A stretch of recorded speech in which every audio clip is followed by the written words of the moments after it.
গ্রীষ্মকালের দুপুরে মহারাজ কৃষ্ণচন্দ্র এবং অন্যান্য সভাসদরা প্রাসাদের বাগানে বসেছিলেন।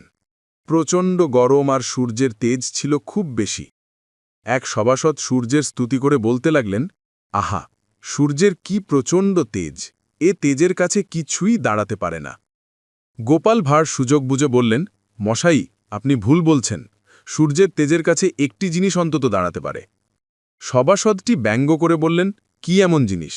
গোপাল বললেন, নিজের ছায়া। সভাসদটি হাসতে হাসতে বললেন, ছায়া? ছায়া তো একটা সামান্য কালো রেখা। ও কিভাবে সূর্যের তেজের কাছে দাঁড়াবে? গোপাল হেসে উত্তর দিলেন, মশাই, আপনার দিকে তাকান।